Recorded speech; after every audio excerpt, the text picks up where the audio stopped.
টেকসই কৃষি উদ্ভাবনী চিন্তা ও সবুজ ভবিষ্যতের পথে তরুণদের অঙ্গীকার ঘিরে জাতীয় নাগরিক পার্টির কৃষিবিদ উইংয়ের আয়োজিত সেমিনারে অংশ নেন দলের সদস্য সচিব আক্তার হোসেন, জ্যেষ্ঠ যুগ্ম মুখ্য সমন্বয়ক হান্নান মাসুদ ও জ্যেষ্ঠ যুগ্ম আহ্বায়ক সামান্তা শারমিন সহ কেন্দ্রীয় নেতারা। শনিবার বিকেলে রাজধানী বাংলাদেশ কৃষি গবেষণা কাউন্সিলে তরুণ কৃষি উদ্যোক্তাদের নিয়ে জাতীয় অর্থনীতির নতুন শক্তি নিয়ে আলোচনা হয়।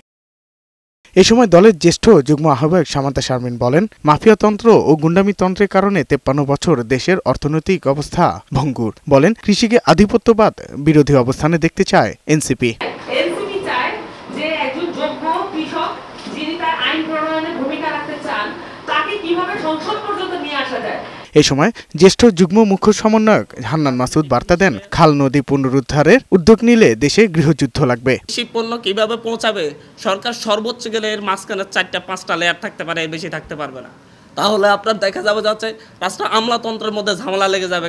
সেমিনারের প্রধান অতিথির বক্তব্যে দলের সদস্য সচিব আক্তার হোসেন জানান, দুটো বড় দল কৃষি পণ্যের ন্যায্য দাম ও সংস্কারের জন্য গণভোটকে মুখোমুখি দাঁড় করিয়েছে। এক ব্যক্তির কাছে, একটা দলের কাছে কবজায় থেকে যায় এবং পুরনো সমস্ত কলকবজা, পুরনো সমস্ত ব্যবস্থাপনাই বাংলাদেশে টিকে থাকে, তাহলে বাংলাদেশের কোনো মানুষের মুক্তি সম্ভব না, কৃষকের মুক্তি সম্ভব না।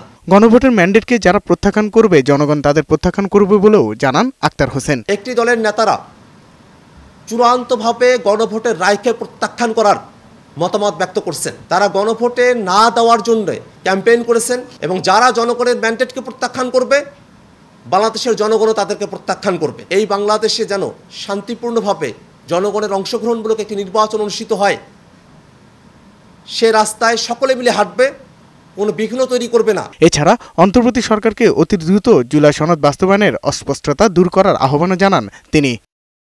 সাজ্জাদুর রহমান, বৈশাখী সংবাদ, ঢাকা।